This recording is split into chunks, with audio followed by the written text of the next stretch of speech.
Budget নিয়ে BNP সিপিডির এক সুরে মাথা ব্যথা নেই বলেছেন ওবায়দুল কাদের। লুটেরাদের সুযোগ করে দিয়েছে সরকার, অভিযোগ মির্জা ফখরুলের।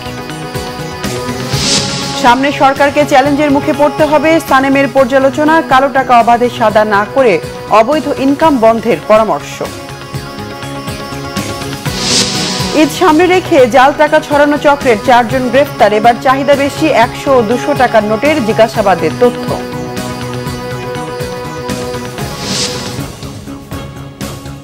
দেখছিলেন বিআরবি কেবল সংবাদ শিরোনাম, এবার বিস্তারিত সংবাদ। ভারতের প্রধানমন্ত্রী নরেন্দ্র মোদীর শপথ অনুষ্ঠানে যোগ দিতে দিল্লি পৌঁছেছেন প্রধানমন্ত্রী শেখ হাসিনা। স্থানীয় সময় বেলা 12টার দিকে নয়াদিল্লির পালাম বিমানবন্দরে পৌঁছান প্রধানমন্ত্রী শেখ হাসিনা। এ সময় ভারতের একটি উচ্চ পর্যায়ের প্রতিনিধি দল এবং ভারতে নিযুক্ত বাংলাদেশের হাই কমিশনার মোহাম্মদ মোস্তাফিজুর রহমান তাকে অভ্যর্থনা জানান।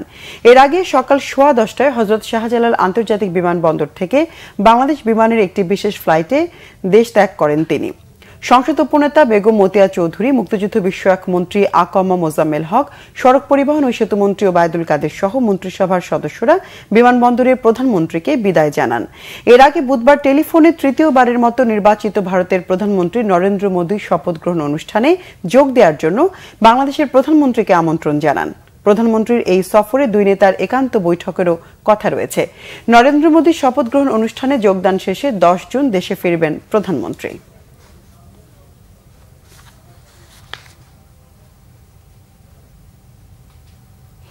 আওয়ামী লীগ সাধারণ সম্পাদক ওবায়দুল কাদের অভিযোগ করেছেন, প্রস্তাবিত বাজেট নিয়ে সিপিডি সহ অর্থনীতিবিদরা বিএনপির সুরে কথা বলছেন। তিনি বলেন, বাজেট নিয়ে কোন প্রতিষ্ঠান কি বলল তা নিয়ে আওয়ামী লীগের মাথা ব্যথার কোনো কারণ নেই, তবে বাজেট বাস্তবায়নে চ্যালেঞ্জ রয়েছে। এ মন্তব্য করে ওবায়দুল কাদের বলেন, এটি অতিক্রম করার সক্ষমতা রয়েছে সরকারের।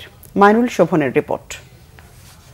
এই বাজেটের মূল 2024-25 অর্থবছরের প্রস্তাবিত বাজেট নিয়ে আনুষ্ঠানিক প্রতিক্রিয়া জানাতে সংবাদ সম্মেলনের আয়োজন করে ক্ষমতাসীন দল।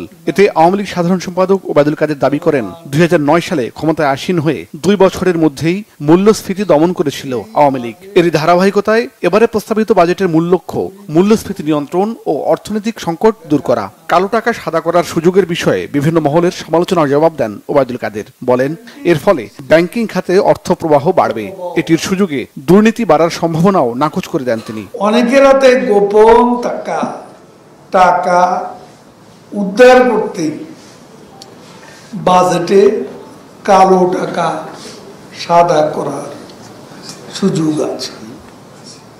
এই সুযোগ দানের মাধ্যমে অর্থ উপার্জনের ক্ষেত্রে অন্যায় অবৈধ কাজের শাস্তি মওকুফের সুযোগ। ওবায়দুল কাদের বলেন, প্রস্তাবিত বাজেটের সমালোচনা করতে গিয়ে নিরপেক্ষতা হারিয়েছেন দেশের বিভিন্ন প্রতিষ্ঠান ও অর্থনীতিবিদরা। সিপিডি কি বলল, টিআইবি কি বলল, সুজন কি বলল, এসব নিয়ে আমাদের কোনো মাথা ব্যথা নেই। ওরা সবাই বিএনপি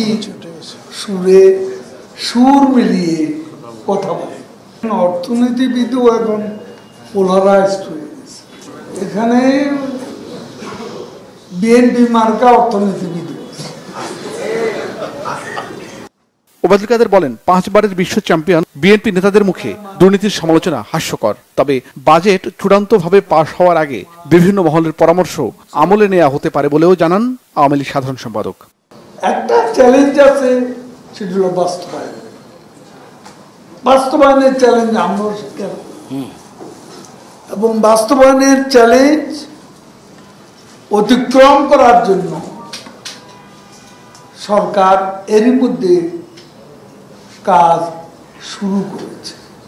দেশের অবকাঠামোগত উন্নয়নে 2041 সালের মধ্যে আরো 12টি এক্সপ্রেসওয়ে এবং 10টি এলিভেটেড সড়ক নির্মাণ হবে বলেও সংবাদ সম্মেলনে জানান ওবায়দুল কাদের। উপ-আঞ্চলিক করিডোরে।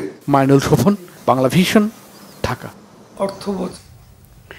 বিএনপির মহাসচিব মির্জা ফখরুল ইসলাম আলমগীর বলেছেন, বাজেটে রাঘব বোয়ালদের লুটেপুটে খাওয়ার ব্যবস্থা করে দিয়েছে সরকার।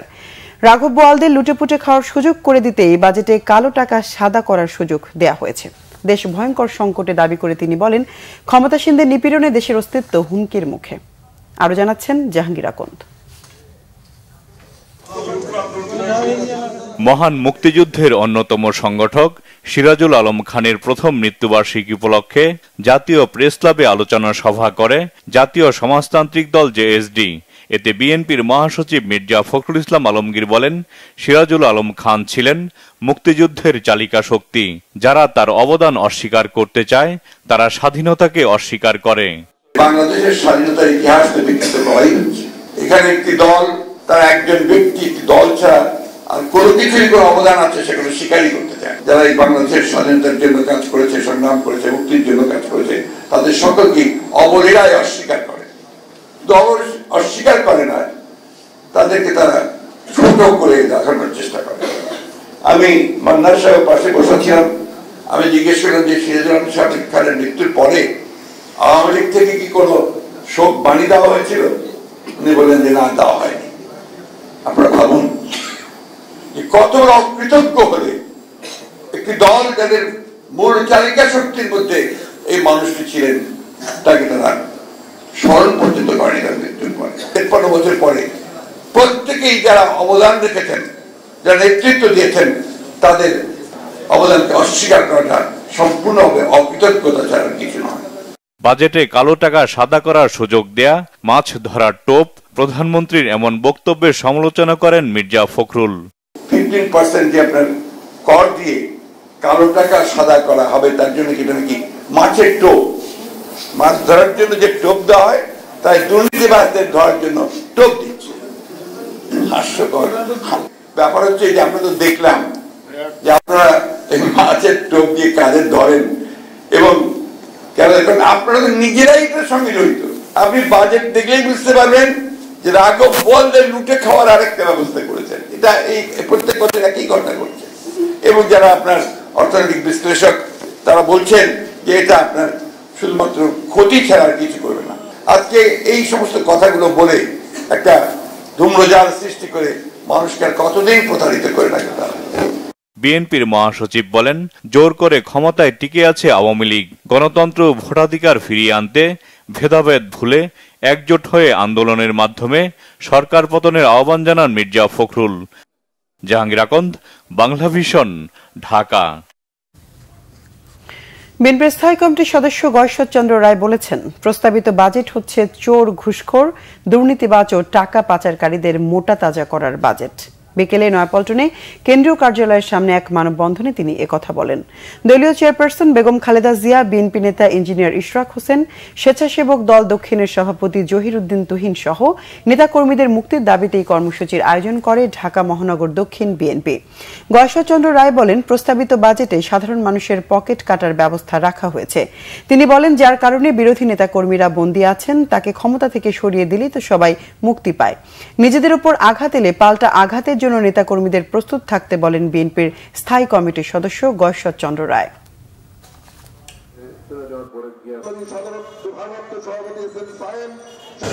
এবার বাজার পেল সোম, বদমাইশ, লুটেরা, ঘুষখোর, দুর্নীতিবাজ, মুদ্রা পাচারকারীদের মোটা তাজা করার বাজেট। এই বাজেটটা পুরা তাদেরকে মোটা তাজা করার বাজেট। এই বাজেটটা জনগণের জন্য না। এই বাজেটেই দেখবেন, এই বাজেটে কিন্তু হাসিনা ধরা নাই। এই বাজেটে এখানে বাংলাদেশ দরকার নাই, যার কারণে এরা বন্দী আছে, তাকে চেয়ার থেকে সরিয়ে দিলে তো সমস্যা ছিল। আমরা তো সুরক্ষা করি কেন? আমরা শুধু তুমি আঘাত করি না কেন? আমাদের কাছে আঘাত আসলে আমরা আঘাত করি না কেন? বাজেটে 6.5% মূল্যস্ফীতি নামিয়ে আনার কথা বলা হলেও বাস্তবে সেটি অসম্ভব। সামষ্টিক অর্থনীতি পুনরুদ্ধারে আগামী বছরগুলোতে সরকারকে চ্যালেঞ্জের মুখে পড়তে হবে। রাজধানীতে সানেম আয়োজিত বাজেট পর্যালোচনায় এসব উঠে আসে। এ সময় বক্তারা প্রস্তাবিত বাজেটকে গদ বাঁধা উল্লেখ করে বলেন, কালো টাকা বিনা প্রশ্নে সাদা করার নীতি অবলম্বন না করে অবৈধ টাকা ইনকাম বন্ধ করতে হবে। বিস্তারিত জানাচ্ছেন মামুন আব্দুল্লাহ। বাজার স্থিতিশীল রাখতে এবং উচ্চ মূল্যস্ফীতি কমাতে প্রস্তাবিত বাজেটে নানা পদক্ষেপ নেয় সরকার। বর্তমানে খাদ্য মূল্যস্ফীতি যেখানে 10.76%, সেখানে সরকারের পদক্ষেপ কতটুকু কার্যকর তা নিয়ে প্রশ্ন দেখা দিয়েছে নানা মহলে। সেই জায়গাগুলোকে বিচার বিশ্লেষণ করা। সামষ্টিক অর্থনীতিতে যখন নেতিবাচক প্রভাব, সেই বাস্তবতায় বাজেট পর্যালোচনার আয়োজন south Asian network on economic modelling সানেমের। রাজধানীতে আয়োজিত সংবাদ সম্মেলনে প্রতিষ্ঠানটির গবেষণা পরিচালক সাইমা হক বিদিশা এবারের বাজেটকে গদবাঁধা এবং অবাস্তবসম্মত উল্লেখ করে বলেন, কর্মসংস্থান বাড়াতে ও বৈদেশিক বিনিয়োগ বাড়াতে সুনির্দিষ্ট কোনো কথা নেই বাজেটে। কর্মসংস্থানকে উজ্জীবিত করবার জন্য খুব স্পেসিফিক কোনো টার্গেট অথবা খুব ডিটেইল রোডম্যাপ, দুটোর কোনোটাই কিন্তু আমরা সেভাবে দেখিনি। সব সময় শিক্ষা, স্বাস্থ্য এবং সামাজিক নিরাপত্তা কর্মসূচিতে অগ্রাধিকার দিতে হবে। কালো টাকা বিনা প্রশ্নে সাদা করার নীতি দুর্নীতিকে আরও উস্কে দেবে উল্লেখ করে বেসরকারি সংস্থাটির নির্বাহী পরিচালক সেলিম রায়হান বলেন, এটি অসাংবিধানিক। এখনই এটি বন্ধ করা না হলে তা হবে সর্বগ্রাসী। প্রবৃদ্ধির যে টার্গেট, মূল্যস্ফীতি নিয়ন্ত্রণ যে টার্গেট, সেগুলো কিন্তু বাস্তবসম্মত নয়। গুরুত্বপূর্ণ পদে আসীন কিছু কিছু ব্যক্তির ক্ষেত্রে আমরা যে তারা রিটায়ার করে যাওয়ার পরে তাদের যে দুর্নীতি চিত্র আমরা দেখছি, এবং এটা কি প্রশ্ন হচ্ছে আমাদের যে এটা কি আসলেই টিপ অফ দ্য আইসবার্গ কিনা। ব্যাংকিং খাতের যে সুগভীর সমস্যা, সেটা হচ্ছে খেলাপি ঋণের সমস্যা, সেটাকে সমাধান করার উদ্যোগ কোথায়? কর খাতের যে সুগভীর সমস্যা, সেটা হচ্ছে যে একটা বিশাল সংখ্যক মানুষ অথবা খাত যারা কর দিতে সক্ষম, তারা কর দেয় না। নিম্ন আয়ের মানুষের জীবনমান স্বস্তিদায়ক অবস্থানে আনতে বাজেটে সুনির্দিষ্ট কোনো প্রস্তাব না থাকায় বিস্ময় প্রকাশ করেন সানেমের নির্বাহী পরিচালক। মূল্যস্ফীতি কিন্তু লাফিয়ে লাফিয়ে তখন মামুন আব্দুল্লাহ, বাংলা ভিশন, ঢাকা। তত্ত্বাবধায়ক সরকারের সাবেক উপদেষ্টা ডক্টর এবি মির্জা আজিজুল ইসলাম বলেছেন, মূল্যস্ফীতি কমানোর বিষয়ে বাজেটে সুস্পষ্ট নির্দেশনা নেই। রাজধানী এফডিসিতে ডিবেট ফর ডেমোক্রেসি আয়োজিত বিতর্ক অনুষ্ঠানে মন্তব্য করেন তিনি। বলেন, মূল্যস্ফীতি কমাতে বাজেটে যে পদক্ষেপ নেওয়ার কথা বলা হয়েছে তাতে কমবে না। এবারের সংকোচনমূলক বাজেটে চাহিদা কমানোর কথা বলা হয়েছে জানিয়ে তিনি বলেন, এতে মূল্যস্ফীতি কমবে না। দেশে বিনিয়োগ ও উৎপাদন বাড়িয়ে মূল্যস্ফীতি কমানো যায় বলে জানান তিনি। সরকার ব্যাংক থেকে অতিরিক্ত ঋণ নিলে বেসরকারি উদ্যোক্তারা ঋণ সংকটে পড়বে, এতে উৎপাদন কমবে বলে মনে করেন এই অর্থনীতিবিদ। ডিবেট ফর ডেমোক্রেসির চেয়ারম্যান হাসান আহমেদ চৌধুরী কিরণ প্রবাসীদের পাঠানো রেমিটেন্সে প্রণোদনা 2.5 থেকে বাড়িয়ে 5% করার দাবি জানান। বিতর্কে কুমিল্লা বিশ্ববিদ্যালয়কে হারিয়ে Bangladesh university of business and টেকনোলজির বিতার্কিকরা জয়ী হন।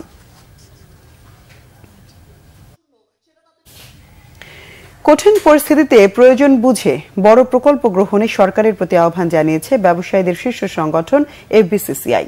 প্রস্তাবিত বাজেট প্রতিক্রিয়ায় এফবিসিসিআই বলছে, সরকারের রাজস্ব আয়ের লক্ষ্যমাত্রা পূরণ বড় চ্যালেঞ্জ। ব্যাংক খাত থেকে বেশি ঋণ নিলে ক্ষতিগ্রস্ত হবে বেসরকারি খাত। শনিবার এফবিসিসিআই ভবনে প্রস্তাবিত বাজেট প্রতিক্রিয়া জানায় ব্যবসায়ীদের শীর্ষ সংগঠন।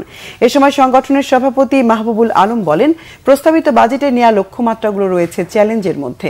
সরকারের প্রকল্প গ্রহণ নিয়েও প্রতিক্রিয়া জানান এফবিসিসিআই। এদিকে বিজিএমইএ ভবনে পোশাক খাতের 3 সংগঠন বিজিএমইএ, বিকেএমইএ ও বিটিএমএ যৌথ বাজেটোত্তর সংবাদ সম্মেলন করে।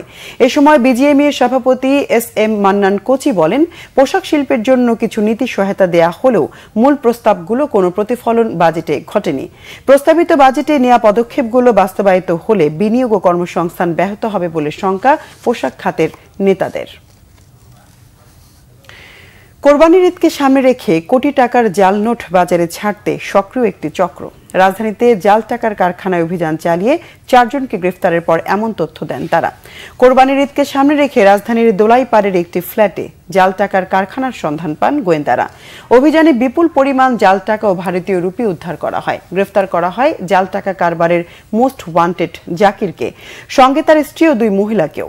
জাকির জানান, 15 বছর ধরে জাল টাকার ব্যবসায় জড়িত সে।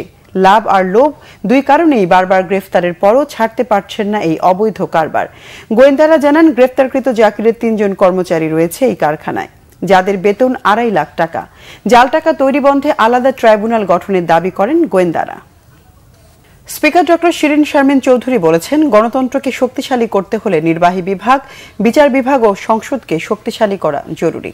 শনিবার বিকেলে সুপ্রিম কোর্ট মিলনায়তনে জুডিশিয়ারি অ্যাক্রস দ্য বর্ডার শীর্ষক এক আন্তর্জাতিক সেমিনারে তিনি একথা বলেন। স্পিকার বলেন, দেশের উন্নয়ন, আইনের শাসন ও মানবাধিকার প্রতিষ্ঠাতেও গণতন্ত্রই সবচেয়ে কার্যকর সরকার ব্যবস্থা। জনগণের চাহিদা ও প্রত্যাশা পূরণে হস্তক্ষেপ মুক্ত গণতন্ত্র জরুরি বলে মনে করেন জাতীয় সংসদের স্পিকার। সেমিনারের প্রধান বিচারপতি ওবায়দুল হাসান বলেন, বাংলাদেশের সুপ্রিম কোর্ট সাংবিধানিকভাবে জনগণের অধিকার ও মানুষের ন্যায় বিচার নিশ্চিতে দায়বদ্ধ। তিনি বলেন, ন্যায় বিচারে গুরুত্ব অনেক, নাগরিকদের যে আইনি প্রতিকার পাওয়ার সুযোগ আছে এটি তা নিশ্চিত করে। বন্ধুপ্রতিম রাষ্ট্র নেপাল ও ভুটানের অংশগ্রহণে আন্তর্জাতিক সম্মেলনে সংশ্লিষ্ট সকলকে কৃতজ্ঞতা জানান প্রধান বিচারপতি। আপিল বিভাগের বিচারপতি, সাবেক প্রধান বিচারপতি, হাইকোর্ট বিভাগের বিচারপতি, আইনজীবীরা সেমিনারে উপস্থিত ছিলেন। স্থানীয় সরকারকে শক্তিশালী করতে দলীয় প্রতীকের বাইরে নির্বাচনের পাশাপাশি প্রশাসনিক প্রভাব থেকে মুক্ত করার পরামর্শ দিয়েছেন বিশেষজ্ঞরা। আর দলীয় প্রতীক নিয়ে ক্ষতির কিছু নেই জানিয়ে স্থানীয় সরকার মন্ত্রী মোহাম্মদ তাজুল ইসলাম জানান, পিরামিডের মতো ওপর থেকে নিচের দিকে প্রভাব থাকাটাই স্বাভাবিক। শুভ মাহফুজের রিপোর্ট। শনিবার ঢাকা রিপোর্টার্স ইউনিটিতে স্থানীয় সরকার ব্যবস্থা শক্তিশালীকরণের চ্যালেঞ্জ ও নির্বাচনে দলীয় প্রতীকের ভূমিকা শীর্ষক সেমিনারের আয়োজন করে reporters forum for election and democracy REFD। এখানে দুর্বলতা রয়েছে, চ্যালেঞ্জ রয়েছে। সেমিনারে অংশ নেন স্থানীয় সরকার বিশেষজ্ঞ, নির্বাচন বিশেষজ্ঞ ও জনপ্রতিনিধিরা। এ সময় তারা বলেন, দলীয় প্রতীকে নির্বাচন, সরকারি আমলা ও এমপিদের হস্তক্ষেপে ভাবমূর্তি ক্ষুণ্ণ হয় স্থানীয় সরকারের। স্থানীয় সরকারকে যদি আমরা বিশেষ করে উপজেলা স্তরটা কিন্তু খুবই গুরুত্বপূর্ণ একটা প্রশাসনিক স্তর। এই জায়গাটা আমরা যতটুকু আমরা বুঝতে পারি সেটা হচ্ছে যে এখানে প্রশাসনিক নেতৃত্বের একটা জটিলতা আছে। এই প্রতীক হওয়ার কথা ছিল না।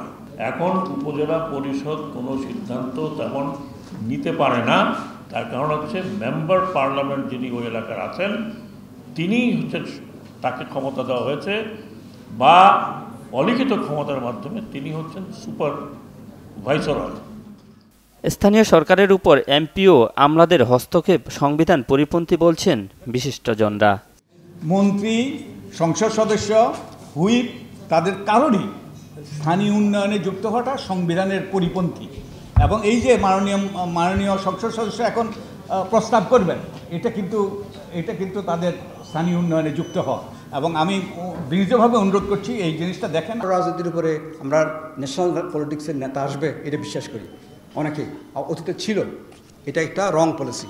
নেতৃত্ব তৈরি হবে গ্রাসরুট থেকে, লোকাল গভর্নমেন্টের মাধ্যমে।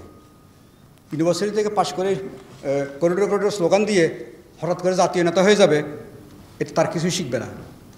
তবে স্থানীয় সরকার মন্ত্রী তাজুল ইসলামের দাবি, সংসদ সদস্যদের প্রয়োজনের তুলনায় বেশি ক্ষমতা দেওয়া হয়নি। যে সমস্ত পলিসি মেকিং হচ্ছে, তো এটা যদি তার এলাকার মানুষকে যদি জানাইতে হয়, তো তাহলে তো তার জন্য গুড অপশান হলো যে উপজেলা পরিষদের তার একটা অবস্থান থাকা। আর আমি মন্ত্রী, তার স্বাভাবিকভাবে অনেকের তুলনায় আমার ইনফ্লুয়েন্স বেশি। মাননীয় প্রধানমন্ত্রী, মহামান্য রাষ্ট্রপতি, সেনাবাহিনীর প্রধান অথবা ডেপুটি প্রধান, তো ওতে তো কমান নয়। আপনার দেশটা অথবা সারা পৃথিবীর ম্যানেজমেন্ট সিস্টেম তো একটা পিরামিডের মতন। আপনার লিঙ্ক যদি মিসিং হয়ে যায়, তো তাইলে তো নিচের উপর থেকে নিচে যাবে না, নিচের থেকে উপরে যাবে না। স্থানীয় সরকার নির্বাচনে প্রতীক বাতিলে আইন সংস্কারের সম্ভাবনার কথাও নাকচ করেন মন্ত্রী। আইন পরিবর্তন করার কোনো প্রয়োজন নাই। শুভ মাহফুজ, বাংলা ভিশন, ঢাকা। সংবাদ শেষ করব বিআরবি কেবল শিরোনামগুলো আরেকবার জানিয়ে। বাজেট নিয়ে বিএনপি সিপিডির এক সুরে মাথা ব্যথা নেই বলেছেন ওবায়দুল কাদের। লুটেরাদের সুযোগ করে দিয়েছে সরকার, অভিযোগ মির্জা ফখরুলের। সামনে সরকারকে চ্যালেঞ্জের মুখে পড়তে হবে, সানেমের পর্যালোচনা। কালো টাকা অবাধে সাদা না করে অবৈধ ইনকাম বন্ধের পরামর্শ। ঈদ সামনে রেখে জাল টাকা ছড়ানো চক্রের 4 জন গ্রেফতার। এবার চাহিদা বেশি 100 ও 200 টাকার নোটের, জিজ্ঞাসাবাদের তথ্য।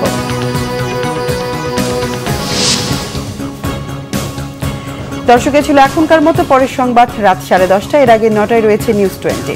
এছাড়া বাংলাভিশন সংবাদ ও সংবাদ সংশ্লিষ্ট অনুষ্ঠান দেখতে ভিজিট করুন www.bvnews24.com ও facebook.com/banglavisionnews এবং সাবস্ক্রাইব করুন youtube.com/banglavisionnews। এতক্ষণ সঙ্গে থাকার ধন্যবাদ সবাইকে।